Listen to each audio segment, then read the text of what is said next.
Profesor Rogelio, ¿cómo ha estado?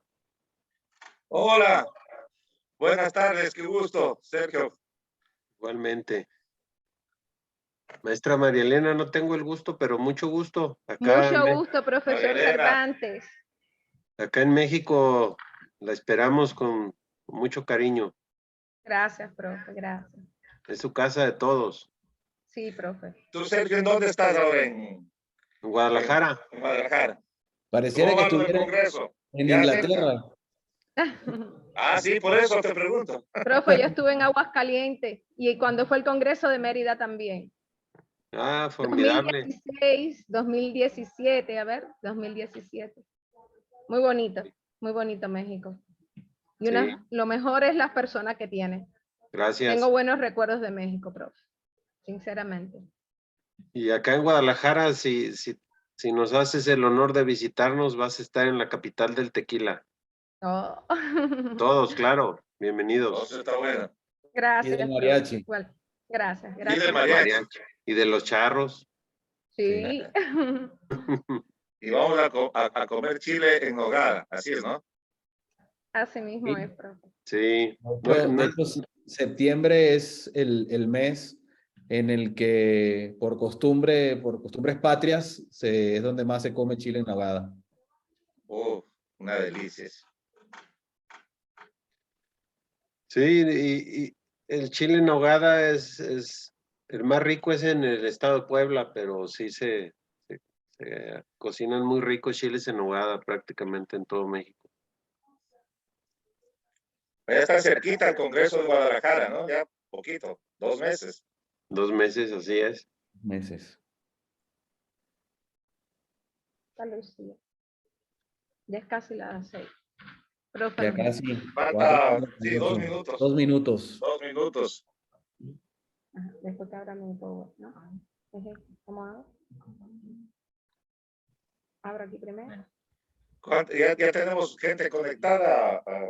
Sí, Juan han ido Carlos. creciendo, se han ido conectando. Empezamos estábamos los 7, después Déjame ver. 12 participantes, ya llevamos 20 participantes conectados. Aquí, ok. A ver que le dejan ese botón. Automáticamente. Ya. ¿Tú vas a darle inicio al webinar, Sí. Juan Carlos? Sí, Ok. me Juan pidió por Carlos. favor, Ingrid, de apoyarles en ese punto. Excelente, gracias. No, para mí es un honor, un gusto. Muchas gracias, profe, de verdad, por ayudarnos. Y para nosotros es un honor, ¿sabes? No, gracias. La verdad es que creo Lo que este es digo de crecimiento corazón. para toda Latinoamérica y creo que es una oportunidad muy bonita de estar juntos y de compartir conocimientos. Así es, profe. Sí. Un buen trabajo de Ingrid y todo su equipo. Juan Carlos incluido. Así mismo es. Bueno, muy bien. Ya son las 6 de la tarde en México. En este momento, pues ya llevamos conectados 21 participantes y creo que se van a subir mucho más a este club de revista. Para no dar mayores preámbulos y en respeto de los que ya están conectados, vamos a iniciar el club de revista de ALAP en este día de hoy con el tema de gangrena de Fournier. Creo que es un tema de actualidad y que siempre vemos en nuestra práctica. Y vamos a tener el honor de recibir al Hospital Clínico Quirúrgico Hermanos Ameijeiras, con los expositores, la doctora Janelis Gil, la doctora Lucía Benítez, el doctor Felipe Salinas y la doctora María Elena González, quien va a ser la encargada en estar moderando esta actividad. Vamos a tener grandes comentaristas. Va a estar el doctor Sergio Cervantes Ortiz, mi hermano de acá de Guadalajara, del Hospital Civil Juaní Menchaca, quien tengo el honor de conocerlo y poder decir que es mi hermano, así como el doctor Rogelio Morales Catani, vicepresidente de ALAP y también Paz, presidente de ALAP, con gran experiencia en estos temas y sin nada más que agregar, pues dejo la palabra en manos y toda la sesión en manos de la doctora María Elena, quien es doctora en ciencias médicas, representante de la Sociedad Cubana de Coloproctología, presidente del Comité Académico de Coloproctología, presidente del CARE de la especialidad, que es el Comité Asesor del Rector, y responsable docente del Grupo Nacional de Coloproctología. Doctora, su sesión. Adelante. Yo me Muchas retiro. gracias, En sus profe. manos Muchas esta gracias. sesión para servirles.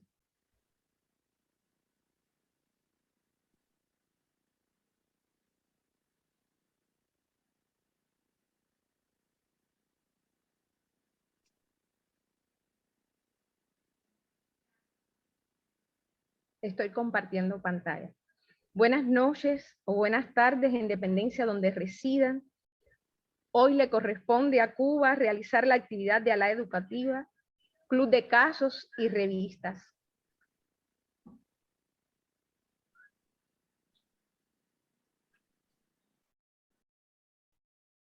Y el tema, gangrena de Fournier.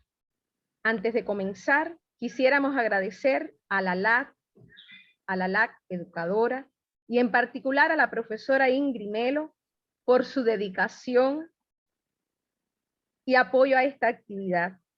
Gracias a todos por permitir nuestra participación y en nombre de la Sociedad Cubana de Coloproctología, nuestro eterno agradecimiento.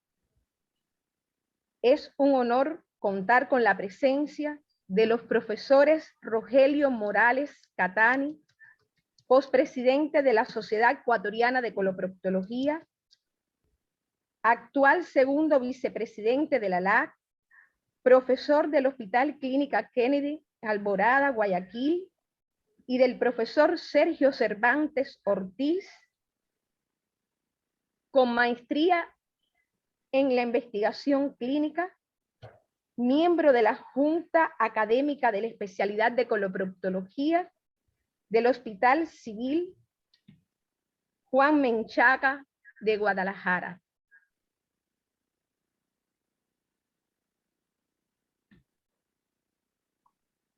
Tenemos dificultades con la tecnología, pero ya los profesores invitados y expertos, y también contamos con los protagonistas de esta actividad, que son los residentes, en este caso los residentes del Hospital Clínico Quirúrgico, Centro de Investigaciones y Centro de Posgrado, Hermanos Amejeiras, la doctora Yanelis Gil García, residente de segundo año, la doctora Lucía Benítez González, residentes de tercer año, ambas cubanas, y el doctor Felipe Alonso Salinas Mancheno, residente de segundo año y jefe de los residentes de coloproctología del hospital. La dinámica de la actividad, bueno, se realizará de la siguiente forma.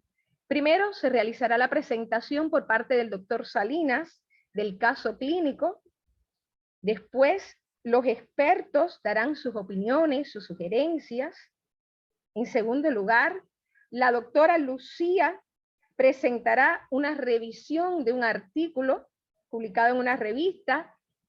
Y por último, la doctora Yanelis Gil también presentará otro artículo. A continuación, le damos la palabra al doctor Felipe de Ecuador. Buenas tardes con todos, buenas noches en algunos lugares. Este día vamos a hablar sobre un tema muy importante, el cual es la gangrena de Fournier, en el cual vamos a ver, a conocer un poco más sobre la enfermedad. Así vamos a hablar un poco sobre la reseña histórica, en la cual vamos a ver que Jean Alfred Fournier en 1883 fue quien la describió completamente a la enfermedad, así como un síndrome infeccioso que ataca específicamente al periné y a los genitales, afectando en esta época a varones jóvenes y sanos, que luego se descubrió que también afectaba a mujeres y a niños, y en la aparición súbita con una evolución rápida hacia la gangrena, viendo así que dentro de su fisiopatología en realidad afectaba hacia los pequeños vasos, formando unos trombos que producían una necrosis acelerada del mismo. Vamos a ver que dentro de la epidemiología es una enfermedad rara que ataca a 1.6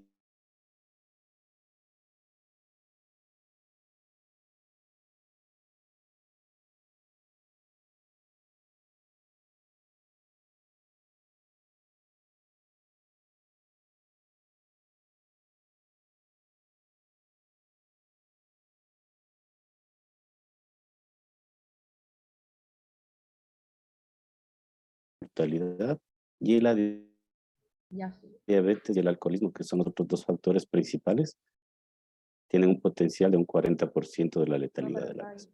va ahí, perfecto.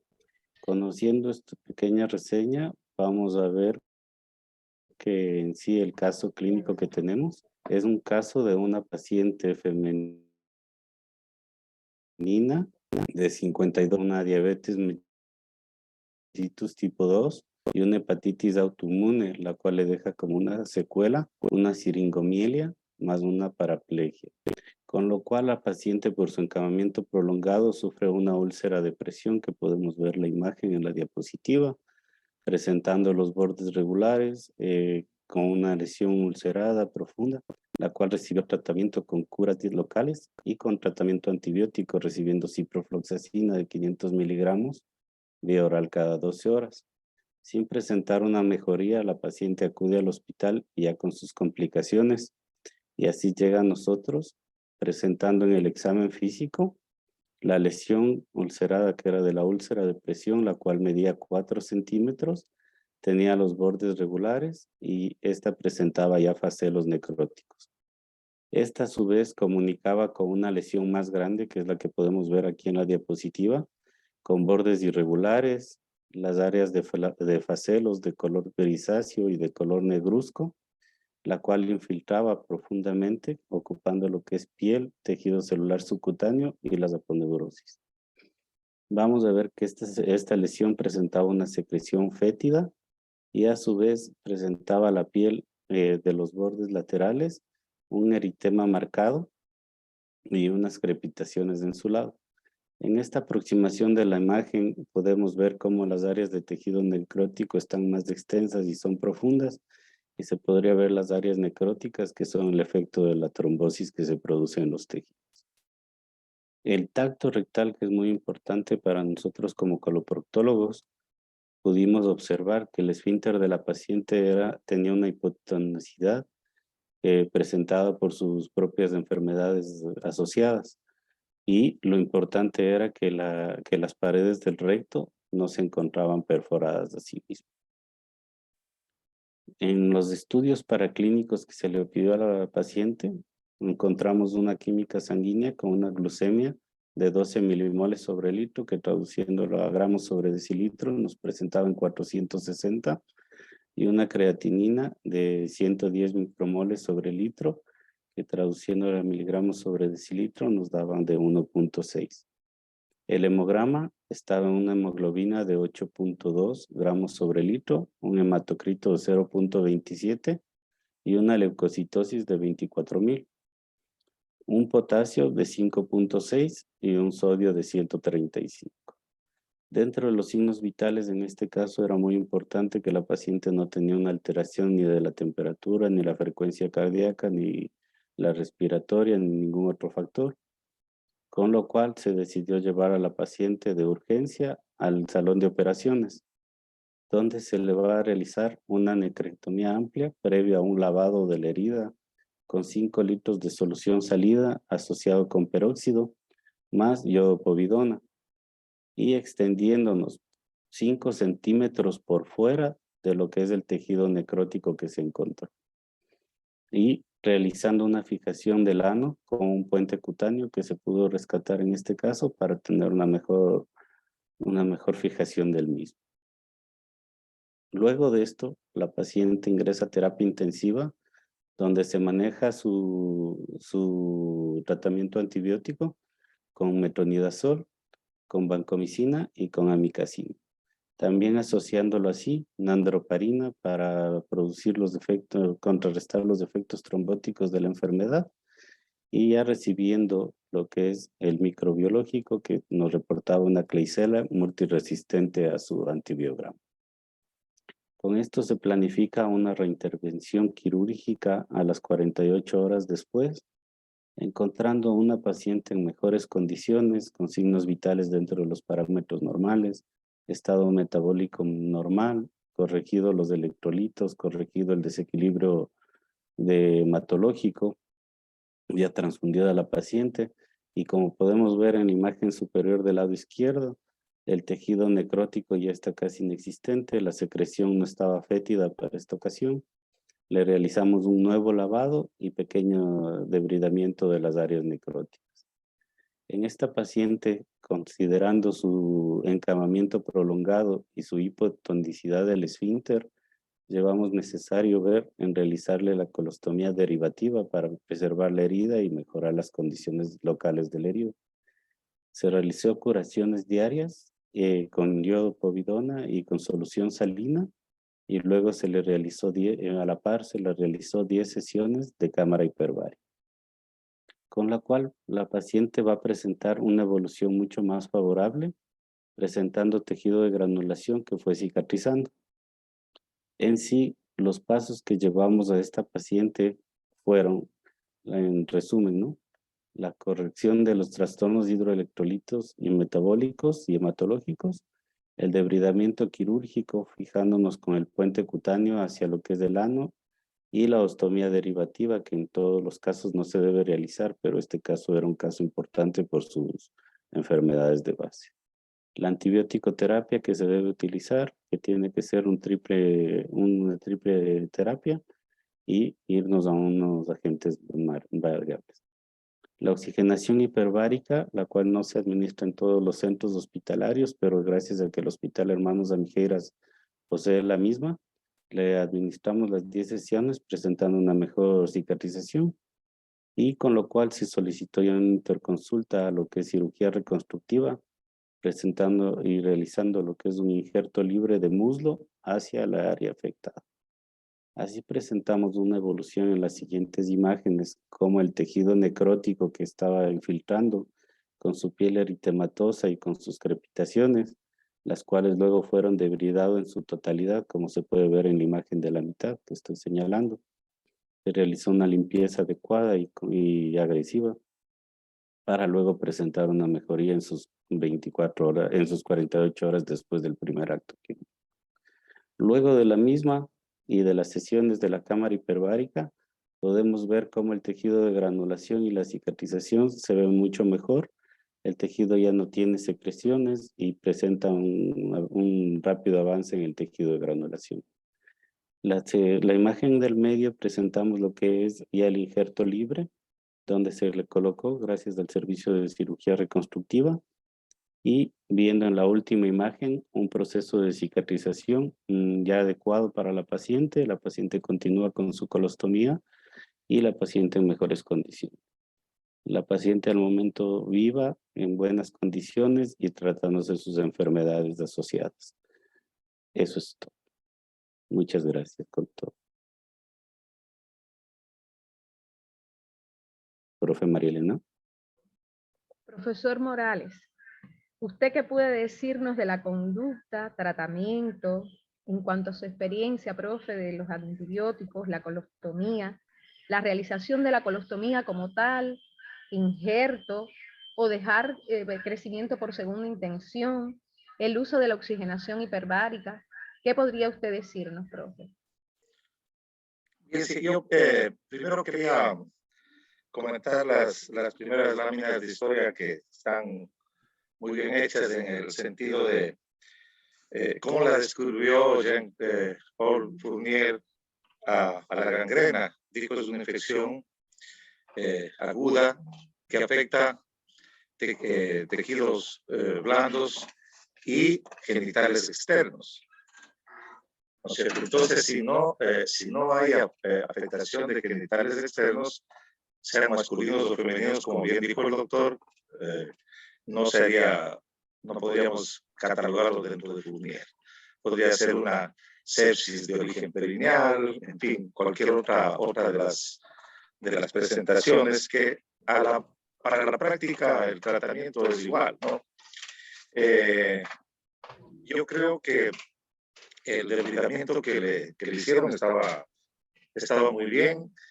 Nosotros usamos cámara hiperbárica también, y en el caso del paciente estaba justificado porque son pacientes que se les debe poner cuando se mantienen tóxicos a pesar de las medidas generales, o cuando hay cultivos sospechosos para Clostridium, o como cuando usted tuvo crepitaciones cutáneas que pudieran sugerir la presencia de enterovirus.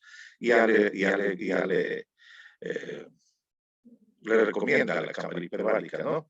Hay que, digamos, las 10 sesiones están perfectas, solamente recordar que está contraindicado en pacientes que tienen broncoespasmos o sinusitis o embolismos aéreos o son insulinodependientes, no digamos claustrofóbicos, ¿no? En fin, es una gran medida de apoyo. También estoy de acuerdo con lo que se le haya hecho este tratamiento con ayuda del cirujano plástico, ¿no? A pesar de que, como dijo el doctor Salinas, si a lo mejor le dejábamos para que sirva por segunda intención, también hubiera ido bien. El tema de la gasostomía, de la colostomía, es discutible. Nosotros usamos realmente poco, solamente cuando hay una gran destrucción del tejido perianal, en fin, y para proteger la zona. Si no, yo creo que con las otras medidas, si no hubiera eso, también es lo adecuado. En fin, el tratamiento está correcto y el esquema igual, tanto así que la paciente ha mejorado muy bien con los procedimientos que se hicieron. Y nada, yo creo que estamos en la misma onda, como dicen los compañeros mexicanos, solamente con esta aclaración del Fournier que debe decirse solo cuando ataca a los genitales externos, sea masculino o femenino, además de la lesión perianal y en este caso de una úlcera que puede iniciar una úlcera por decúbito, ¿no? Eso, no sé qué más nos puede decir Sergio desde Guadalajara. Muchas gracias, profe. Ahora el profesor Cervantes, ¿qué opinión tiene usted al respecto y qué mensajes deben llevarse nuestros residentes sobre la gangrena de Fournier, profe? Sí, muchas gracias. Es un honor participar con ustedes con este Igual tema para tan nosotros, profe. Gracias. Con este tema tan interesante que sigue siendo de actualidad, claro.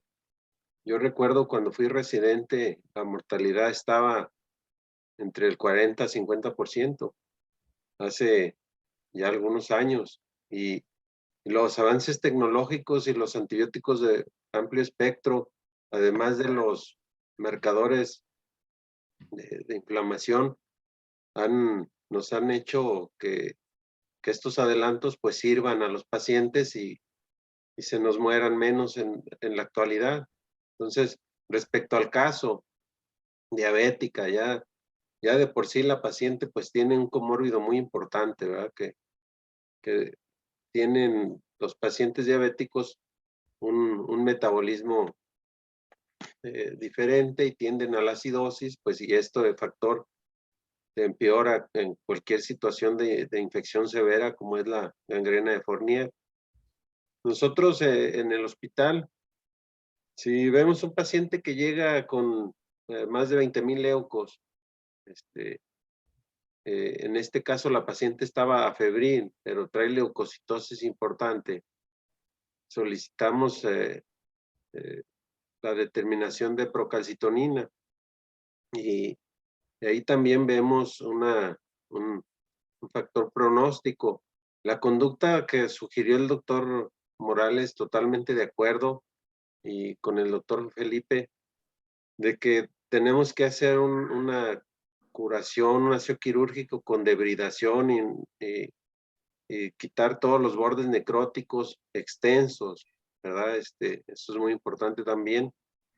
Nosotros también lo hacemos así y nos fijamos mucho en el tono.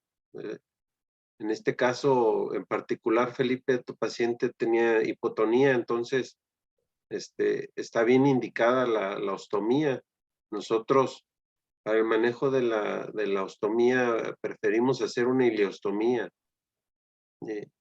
De esta manera, la desfuncionalización, pues, esperamos que mejore en toda la región perianal y genital, y se tenga menos exposición a microorganismos. Sabemos, pues, que la gangrena de Fournier puede ser multimicrobiana y en algunos casos patógenos muy resistentes. Por eso veo que en tu paciente que era resistente utilizaron vancomicina y con muy buen resultado. Eso fue adecuado. Nosotros además tenemos la experiencia por ahí con el doctor Valenzuela, con el maestro Maciel, de utilizar el BAC, el cierre al vacío, y nos ha dado estupendos resultados. No tenemos cámara hiperbárica en el hospital, pero utilizamos el BAC con extraordinarios resultados, y tener en mente que estos pacientes no podemos descuidarlos. O sea, no es solo una cirugía y ya, o sea, hay que pegarnos al paciente, tenerlo monitorizado. Algunos casos requieren terapia intensiva, pero tenemos que estarlos curando, haciendo aseos, debridaciones. No sabemos cuánto tiempo, eso depende mucho de la respuesta inflamatoria sistémica de cada paciente en particular. Entonces ahí ya nada más para agregar y terminar, que si el paciente diabético está descompensado, su riesgo morbimortalidad incrementa mucho. Muchas gracias. Gracias, profesores, a ambos. A continuación, pasaremos a que la doctora Lucía Benítez exponga la revisión que hizo sobre un artículo sobre el tema.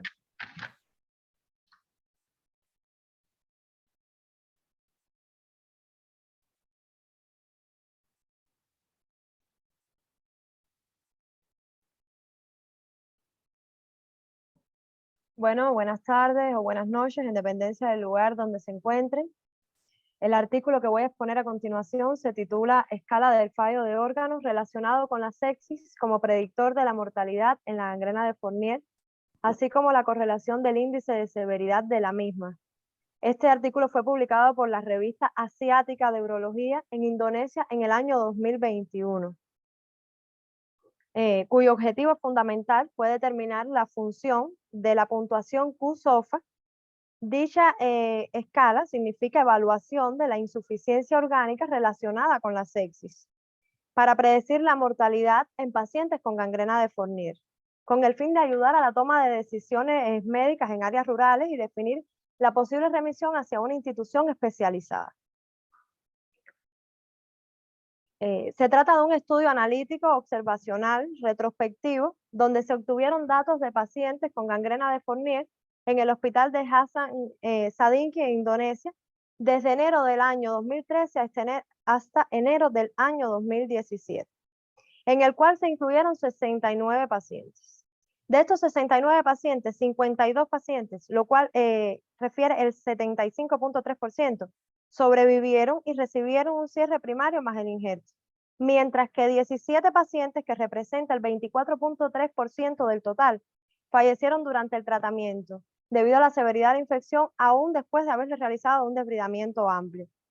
En este estudio se va a dividir en dos grupos, un grupo 1, que fue significativamente más joven que el grupo 2, con un 51.13 más menos 14.56 versus el grupo 2, que fue de 60.17 más menos 11.32 años, con una P de 0.018, a los cuales se les aplicó la escala de Q-SOFA. Acá podemos observar la tabla donde se muestra la escala de Q-SOFA, con sus variables fundamentales, que van a ser la escala de Glasgow, que cuando se encuentra por debajo de 15 va a obtener una puntuación de 1, la frecuencia respiratoria, que cuando existe por encima de 22, o sea, igual o mayor a 22, también va a obtenerse la puntuación de 1, y la tensión arterial sistólica, que cuando se encuentra por debajo o igual a 100 milímetros de mercurio, da otra puntuación de 1. ¿Qué significa esto?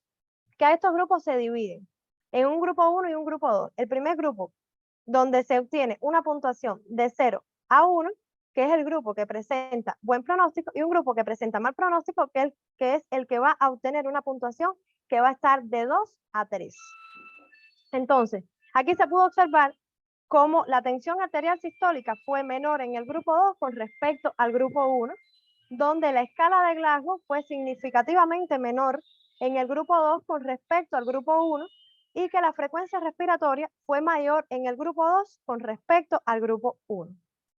Ya llegando a lo que es la sensibilidad y la especificidad, ¿qué debemos tener en cuenta? Que la sensibilidad en la escala de Q-SOFA fue de 82.2%, mientras que en el índice de severidad de la gangrena de Fournier fue de 94.1%, mientras que la especificidad sí fue mayor en la escala de Q-SOFA, obteniendo un valor de 94.2%, a diferencia del índice de severidad de la gangrena de Fournier, que fue del 90.3%. Entonces, a modo de conclusión, ¿qué podemos decir? Que la puntuación Q-SOFA es un sistema de puntuación simple, rápido, con buen valor pronóstico para indicar el índice de gravedad en los pacientes, y que principalmente es útil en hospitales rurales donde la mayoría de los exámenes de laboratorio no se van a encontrar disponibles en todos los momentos. Muchas gracias.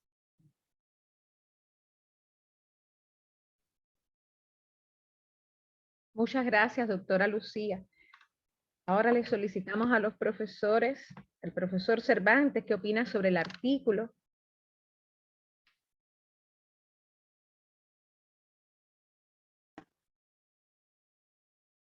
Y si ustedes desean hacerle algún comentario a la doctora Lucía sobre el mismo. Gracias. Doctora Lucía, ¿te gustó el artículo? ¿Crees que te da conocimientos? Sí, sobre todo en lugares donde no existe un desarrollo tan avanzado como el que tenemos, por ejemplo, en este hospital, que sí sería útil para ya definir una conducta final con el paciente. Muy bien. Fíjate que te pregunto, retomando, me gustó mucho los comentarios del doctor Lombana en la clase pasada, en cuanto a realmente cuestionarnos si lo que leemos nos resulta significativo. Y bueno, a mí también me parece una buena propuesta del artículo, un modelo rápido de evaluación clínico, y definitivamente en lugares donde tenemos que decidir si lo podemos manejar ahí o tenemos que remitirlo a otro nivel, a un centro tal vez de mayor especialización. Nosotros acá en Jalisco tenemos hospitales que les llamamos regionales, que abarcan por regiones sanitarias, y algunos tienen mejor infraestructura que otros. Entonces, este tipo de casos, definitivamente, si los ven con un Glasgow, con una escala de Glasgow menor a 8, con aumento de la frecuencia respiratoria, hipotensos, pues bueno, me parece adecuada la propuesta. Yéndome un poquito más allá del artículo, el artículo como tal, considero yo que sí te arroja una buena propuesta, pero me gustaría que fuera un estudio prospectivo y que se evaluara el resultado en los casos reales de pacientes en situaciones reales que decidan el manejo de un paciente con esta escala al azar, uno sí, uno no, o con un muestreo pues al azar. Pero bueno, es un buen inicio que nos da un preámbulo para hacer más evaluaciones. Quisiera mencionarles que revisé la revista de donde fue publicado esto, y tiene un factor de impacto cercano a 3, 2 puntos y fracción, con tendencia a la baja. Eso de repente, en lo que es los compañeros que hacen mucha investigación del Sistema Nacional de Investigadores acá en México, es un indicador importante para saber qué es lo que estamos leyendo. Entonces, del artículo que sigue también quiero hacer algunas observaciones al respecto, pero sí quería hacer notar en este momento que el factor de impacto de esta revista es de 2 puntos y fracción, no recuerdo la cantidad exacta, pero es cercano a 3. Gracias. Muchas gracias. Sí. Bueno, sí, Sí, profesor coincido, Morales.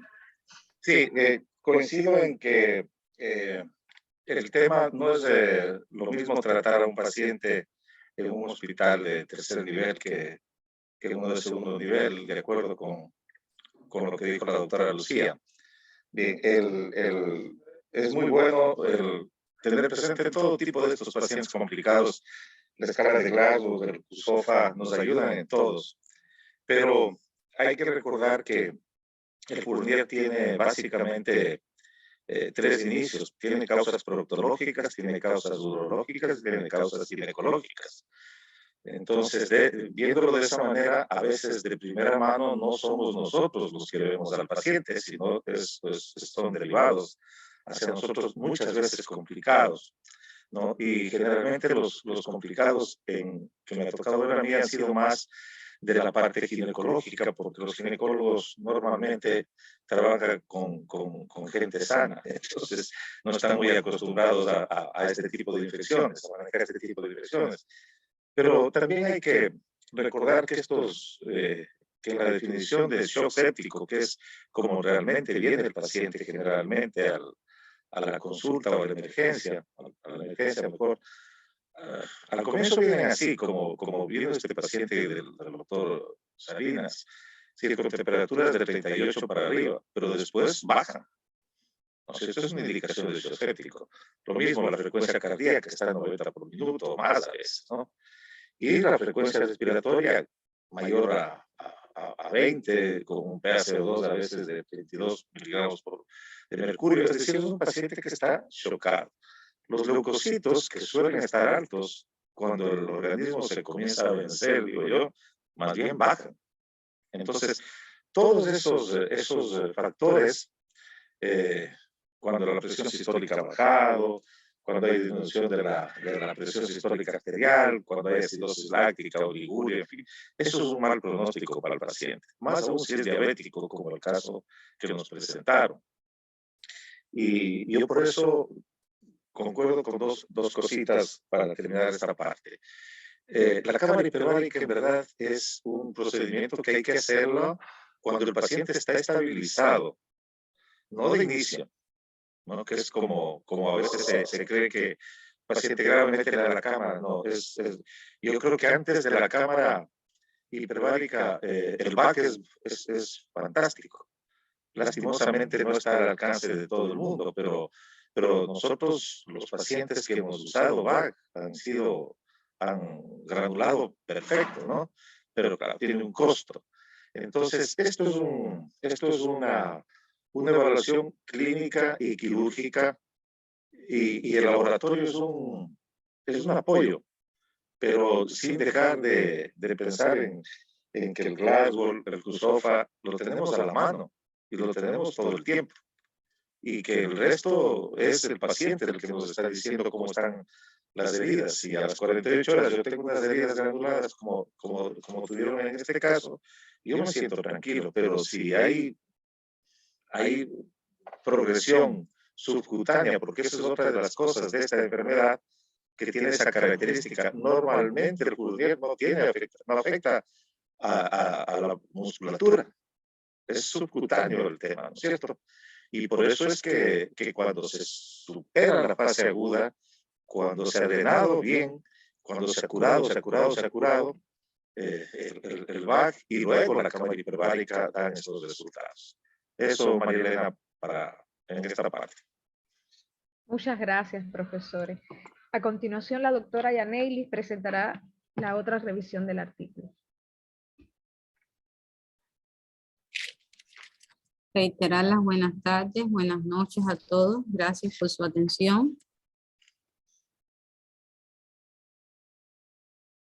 A propósito del caso presentado por el doctor Salinas, les voy a hacer exposición de un metaanálisis y revista y revisión sistemática de una publicación del 2020 publicada en la Revista Internacional de Enfermedades Infecciosas, la cual se titula Mortalidad por gangrena de Fournier.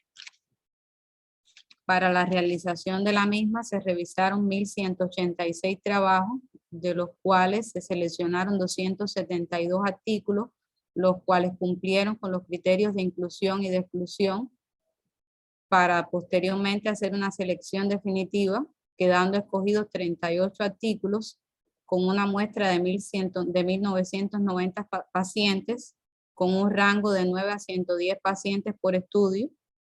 Y en cuanto a los tipos de estudios seleccionados, 31 fueron de corte retrospectivo, 3 de corte prospectivo, 3 series de casos y un estudio transversal.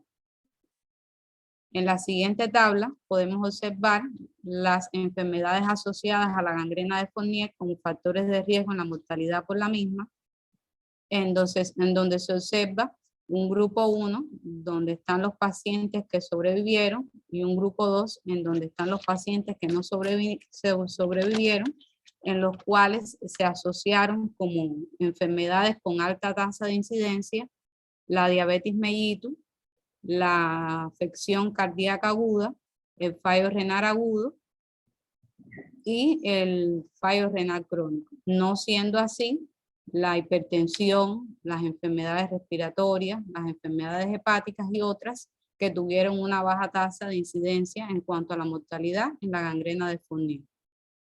Importante señalar que en el artículo original los autores hicieron un análisis más profundo de cada enfermedad como factor de riesgo como tal, hicieron un desglose en el cual explican de forma detallada cada una de las causas que llevaron a la muerte en los pacientes.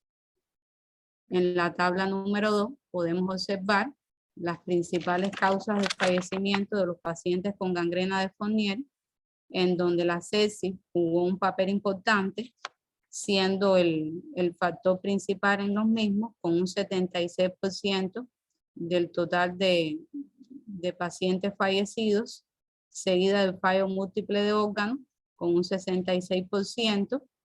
Posteriormente, las afecciones respiratorias tuvieron un 19%, seguida de las causas cardiovasculares y el fallo renal. De esta manera, pudieron concluir que las afecciones asociadas a la gangrena de Fournier pueden usarse como herramienta en el índice predictor de mortalidad por dicha enfermedad, por lo cual se recomendó modificar el índice de severidad de gangrena de Fournier, donde se incluyan las afecciones asociadas como elemento potencial para determinar las tasas de supervivencia. Muchas gracias. Muchas gracias, doctora Yaneli. Profesores, profesor Morales, ¿qué crees sobre este artículo? Lo que presentó la doctora, ¿qué considera? Sí, bueno, es un artículo que tiene una tasa de mortalidad todavía alta, y yo creo que también eso dependerá han revisado muchos casos, dependerá de la etapa que han recibido el caso, ¿no? Y en esto hay que aclarar dos cositas. Primero, que se creía que la gangrena de Fournier era una enfermedad que estaba un poco en una forma de presentación menos frecuente, pero no es así. El aumento de exámenes invasivos en la región urológica, ginecológica, proctológica, han hecho que estos pacientes no hayan desaparecido, más bien ha habido como un repunte del Fournier, en el sentido de que vemos ahora no un descenso del Fournier, sino más bien como que aumentado un poquito. Lo que sí, como dijo el doctor Cervantes al comienzo, la mortalidad ha disminuido muchísimo, porque tenemos mejores condiciones de tratamiento para el paciente y sobre todo mejor conocimiento de la enfermedad y también, ¿por qué no? O sea, mejores antibióticos, ¿no? Y yo sigo pensando que en el Fournier las primeras curaciones en quirófano siempre son la clave para disminuir la mortalidad de estos casos. Lógico que si es un paciente diabético descompensado, tiene un riesgo.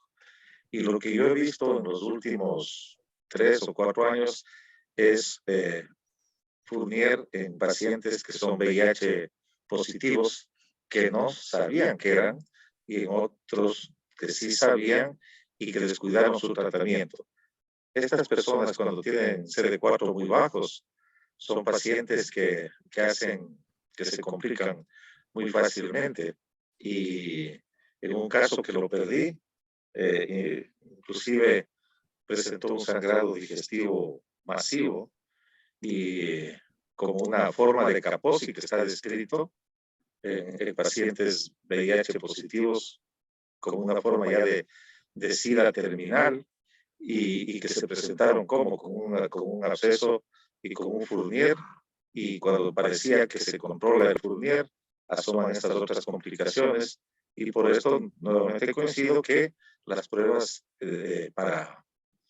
para determinar el grado de inflamación, el grado de infección son prudentes. Yo veo ese artículo con una mortalidad todavía un poco alta a la que realmente manejamos actualmente. Pero claro, hay que ponerse en el caso de de qué manera recibieron los pacientes, ¿no? ¿En qué etapa?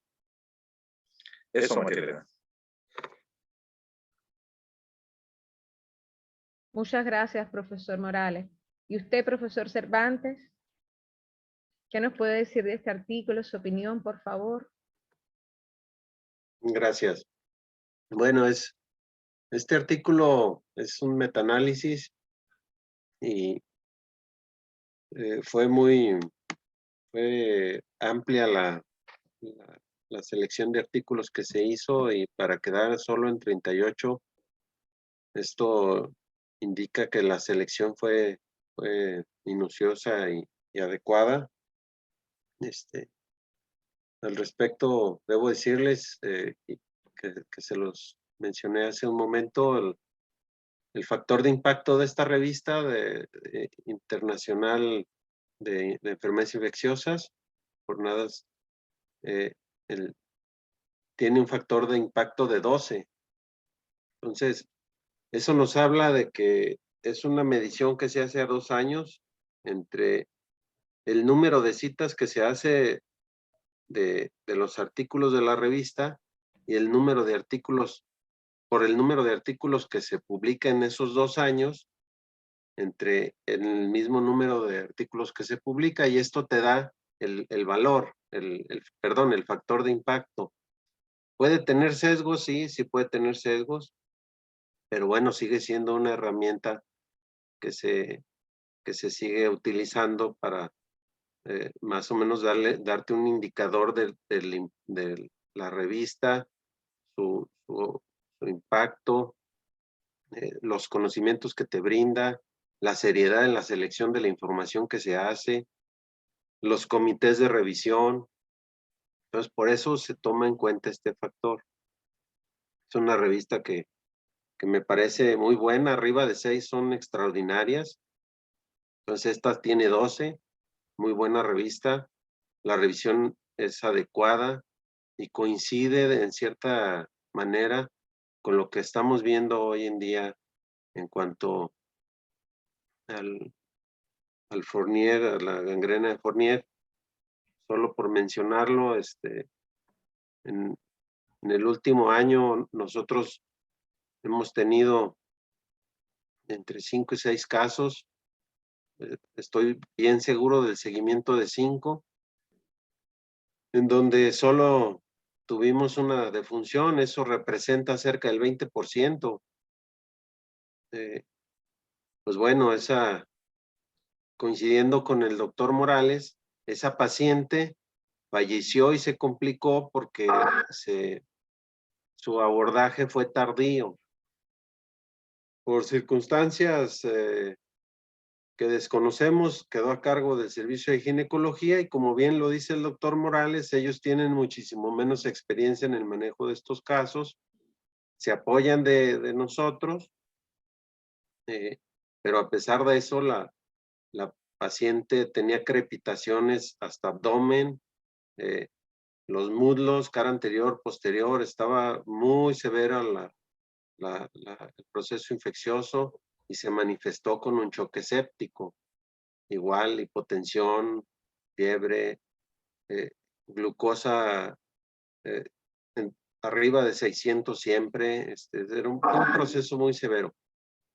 Y coincide con el artículo lo que les voy a decir, doctora Lucía, doctora Yanelis, que lo que estamos leyendo de alguna manera retroalimente lo que estamos viendo en nuestros hospitales. De esos 6 casos que les menciono, los 6 eran diabéticos. 2 posteriormente o durante el manejo presentaron elevación de creatinina, pero se revirtió. El que nunca mejoró fue el paciente que lamentablemente falleció, pero fueron, de lo que recuerdo, 3 mujeres y 3 hombres. Y bueno, considero su artículo, doctora Yanelis, que fue bien abordado, bien revisado. Se utilizó un software de metaanálisis versión .3, también está actualizado, pues, y se utilizaron palabras clave para las revisiones y selección de los artículos en cuanto a gangrena de Fournier, mortalidad, morbilidad, diabetes, hipertensión. Entonces fue una selección adecuada de los artículos.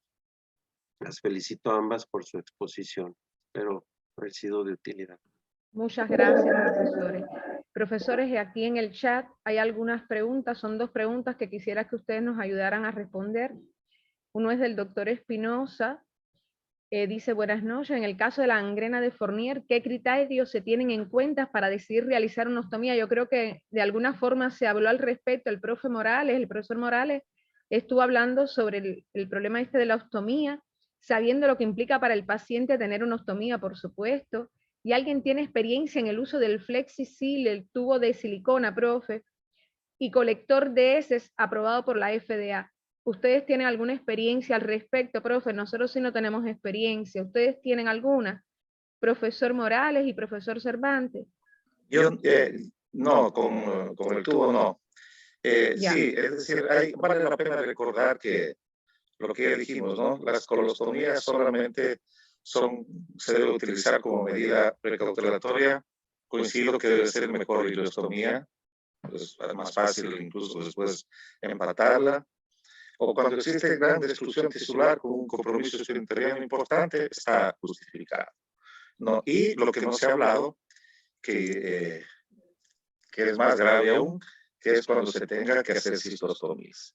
Estas solamente cuando existen estenosis por una manipulación endoscópica o presencia de flemones periuretrales, por imposibilidad de sondajes, por estenosis uretrales o extravasación de orina, en fin, por el trauma, se estarían justificados. Pero cuando una persona ya llega a tener una cistostomía, es que el paciente es muy, muy complicado. Yo trato de evitar la colostomía o la ileostomía mientras más pueda, porque es aumentar un factor más de morbilidad en un paciente que de por sí ya está contaminado y es de manejo, digamos, delicado y cuidadoso. Con este tubo probado de la FDA no tengo realmente experiencia. Yo pienso que tiene sus indicaciones y no hay que ni abusar de ellas, ni tampoco no hacerlas en casos de amerita, ¿cierto?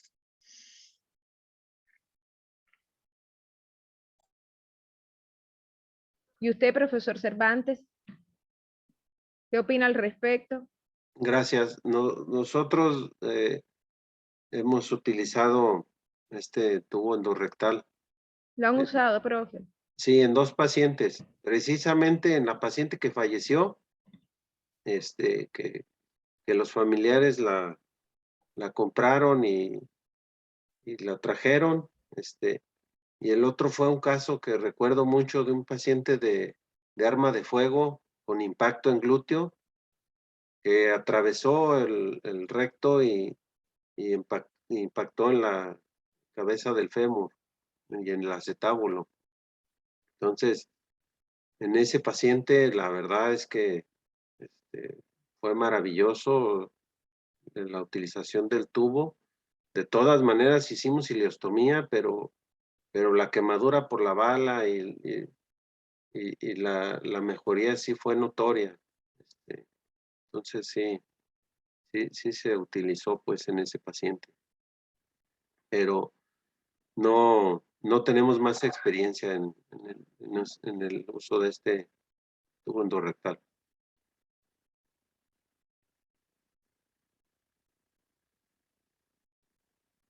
Está apagado su audio, doctor.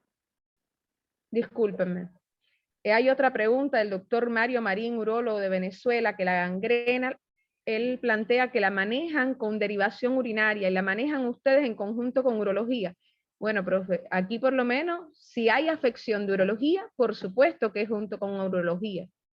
Y varios servicios, por supuesto, es un tratamiento multidisciplinario, porque está el intensivista, el médico de la cámara hiperbárica y el urólogo.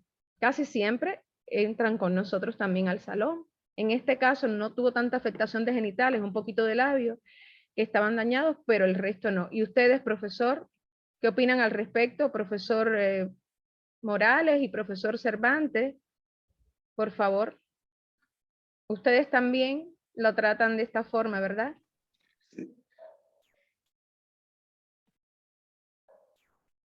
Bueno, sí. Sí siempre que nos llega un paciente de urgencias y nos piden interconsulta con diagnóstico de gangrena de Fournier, mandan interconsulta a urología, a proctología y también a infectología. Entonces, el paciente es captado desde urgencias y, por supuesto, si identificamos que tiene componente urológico, nos apoyamos con ellos también, claro que sí. Sí, Marilena, sí, este tratamiento es multidisciplinario. Son pacientes que a veces terminan en terapia intensiva. Los infectólogos ayudan mucho en estos También. casos. Y desde luego, casi siempre estamos con el urólogo al lado, apoyándolos. Gracias, profesor. Profe, otra pregunta más. ¿En qué lugar del abdomen prefieren realizar una ostomía? Nos plantean el mismo médico, teniendo en cuenta la fascitis necrotizante que es agresiva y puede comprometer el hemiabdomen inferior en ciertos casos.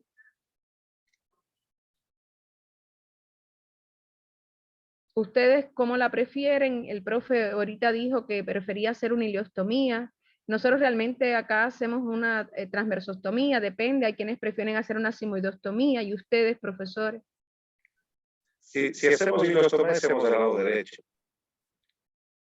Ya. ¿Y usted, profesor Cervantes? Sí, igual, ileostomía. Ileostomía, profesor. Sí, Entonces, derecho. doctor Espinosa, ileostomía a los profesores. Muchas gracias, profesores. Reiteramos el agradecimiento a los profesores y a todos los que participaron en esta actividad. Felicitar a los residentes y preguntarles a cada uno qué enseñanzas o qué aprendieron con esta paciente y en la revisión de los artículos. De forma sencilla, en una sola oración. Doctora Yaneilis, ¿qué aprendió usted? Bueno, profe, en el caso del artículo que revisé, importante, en el caso de los pacientes con diabetes, cardiopatía, enfermedad renal, un seguimiento estricto para vigilancia de las complicaciones y así tratarla de forma inmediata y temprana. Muchas gracias. Usted, doctora Lucía, ¿qué enseñanza tiene este caso para usted y esta revisión? Bueno, la enseñanza para mí es que si todos trabajamos en conjunto y si podemos llegar a un diagnóstico precoz de la enfermedad, generalmente el paciente puede tener una evolución favorable. Muchas gracias. No veo al doctor Felipe, el doctor Salinas, no sé si habrá tenido dificultades con la conexión. Y para cerrar la sesión, le damos la Aquí palabra sigo, profe. al actual segundo vicepresidente, el profesor Rogelio Morales, y ha sido para nosotros un honor haber participado y que le dieran a Cuba esta oportunidad, profesor Cervantes y profesor Morales. A usted, profesor, cierre la sesión. Bueno, yo me he sentido muy honrado de participar en este club de revistas del día de hoy con colegas tan importantes como Sergio Cervantes, como María Elena, con la que tenemos años de amistad. Nos conocimos en Aguascalientes, me parece, ¿no? Y para mí una grata sorpresa de que el doctor Salinas sea un jefe de residentes, un ecuatoriano de este rato en Cuba. Mis felicitaciones a la doctora Lucía, a la doctora Ian Ellis por la revisión de los artículos.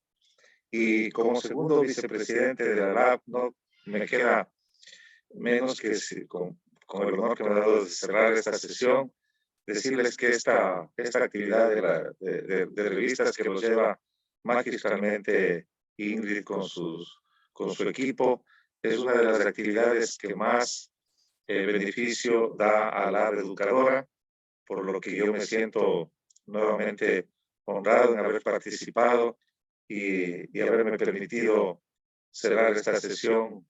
María Elena, nos vamos a seguir viendo en las próximas ediciones con otros colegas, y esto es lo bonito de estos webinars que se pueden hacer ahora desde México, Cuba, Ecuador, siempre tratando temas diferentes y intercambiando ideas, recordando lo que les voy a decir a las doctoras, nunca olvidarse que esta patología es multidisciplinaria.